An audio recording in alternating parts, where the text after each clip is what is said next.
For the second issue of Brick Something, I'm giving my new Eternia HeMan a new face. 3 new faces actually, and a new post-apocalyptic Viking fur vest.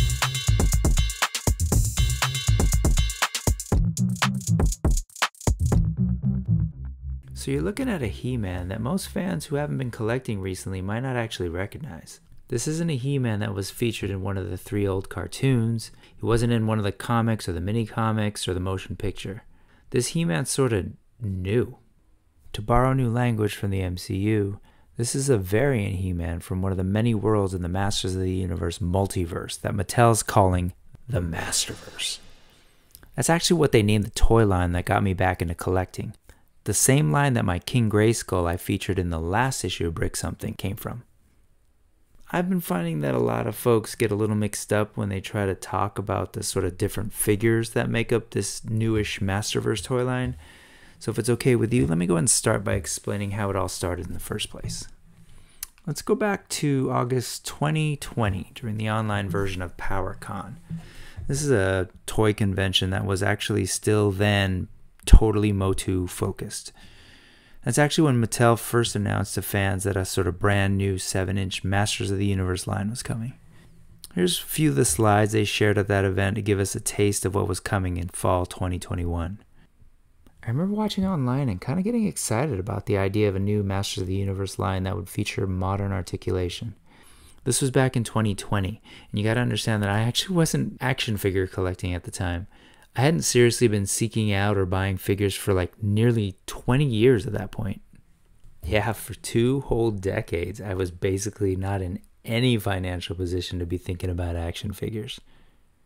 So I basically missed out on like all this great toy stuff that was happening. I still had folks around me who were into it, and I was definitely checking stuff out online.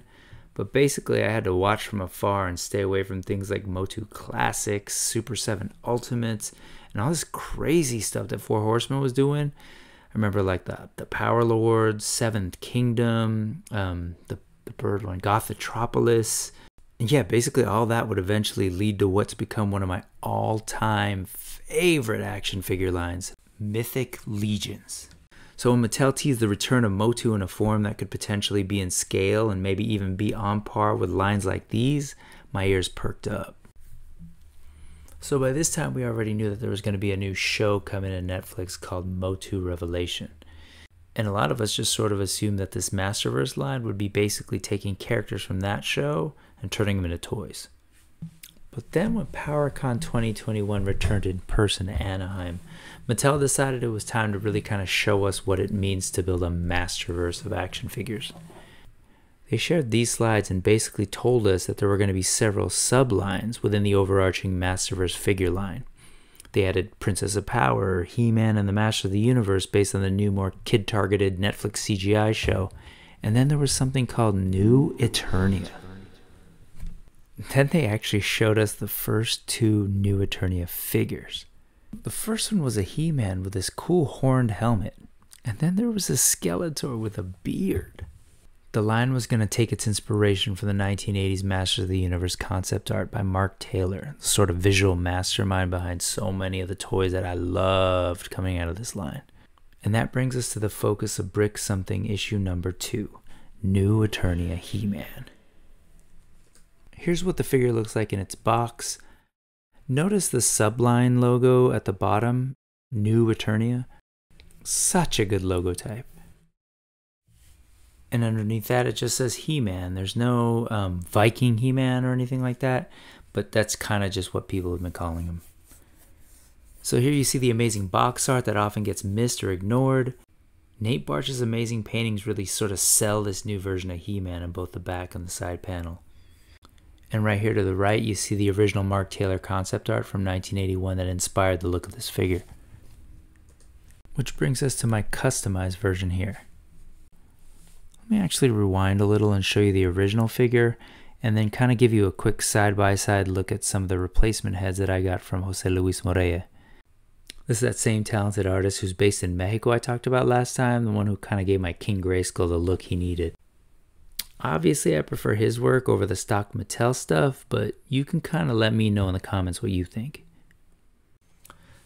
So if you haven't yet checked out Jose Luis's Instagram, please open up a browser and follow him right now at HordakMX. As you can see, the level of artistry and craft here is off the charts. We're talking hand-sculpted, old-school resin casting here. Everything's hand-painted and all the little tiny details are just, it's like fine art. So while I'm grateful that we have this amazing new He-Man available at retail, I'm even more grateful that sort of built into this whole Masterverse line is a modular system that lets us easily replace parts and get new looks and push these characters to new heights, which is basically what we're going to do today. So here you see me messing around with different looks by just removing parts like these gold pauldrons and the cool strap and sort of removable ankle dagger. It's all really cool because this isn't the kind of thing that they'd given us before. I started messing around with part swapping. Sort of grabbed this brown furry cape from my Mythic Legions Cassia figure. It really helped me give this guy kind of a dramatic new look. And speaking of Mythic Legions, here's a quick shot of He-Man tangling with an ogre scale Cyclops, sort of wielding a dark power sword. Okay, so that just kind of got me thinking about where else I could take this new Eternia He-Man that people call Viking HeMan. So naturally, I kind of wanted to give him a Viking / Road Warrior-esque fur vest thingy. So let's kind of get crafty here. So here we are, we got fur, scissors, and kind of just need a square diamond shape that'll rest on He-Man's shoulders under his pauldrons. So I'm kind of using this comb to kind of like spread the fur around, kind of do like parting like you would in your head. I use a comb so that I don't sort of get rid of too much fur length right away. I can always kind of cut away fur, but I can't add it back after I've snipped it. I then cut along the sort of line created by the parting I made with a comb. If you're wondering how to deal with the sort of excess fur that'll inevitably kind of get everywhere, I use masking tape to kind of like, I don't know, it's kind of like a working class lint brush. You can see me doing that here. So now I'm basically going to cut from one corner into the center, and that's kind of where He-Man's neck will go. Then I sort of just release the straps of the armor and kind of lay the fur over his shoulders, sort of like a weird Grizzlower 1.0. Then you gotta kind of trim him down a bit and start thinking about the overall shape of the thing. I trim down the front, which I kind of want to be shorter, and I use this technique that I use for cutting my own hair and my oldest.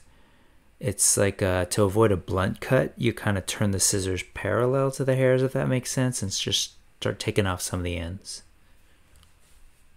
This is kind of more of an art than a science, and it's gonna just sort of take some pausing, checking, revisiting, till you kind of just get it right. Eventually you get to where you want it.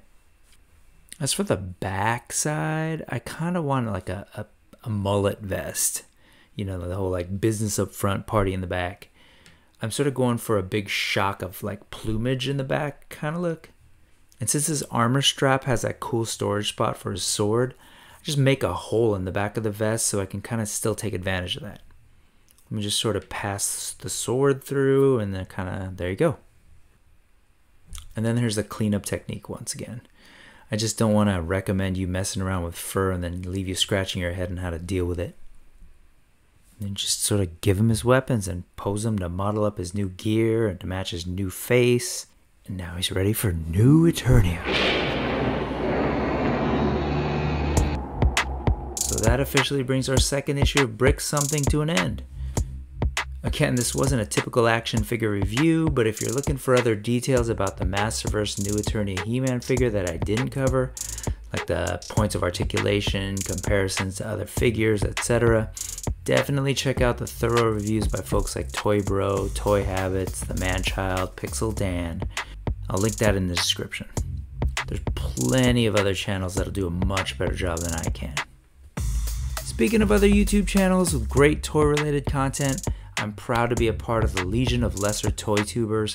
That's that formation of creators coming out of Geek Dad Life Discord community I was telling you about last time. I'm learning so much from these folks about toys, video making, and the whole YouTube routine. I think you kind of get a lot out of seeing their stuff too. So after you click like on this video and subscribe to Brick Something, click on this thumbnail and check out what Chris at Shiny Plastic People's got going on. Thank you so much again for checking out the second weekly issue of Brick Something. Maraming salamat. Muchas gracias, compas. Peace and power.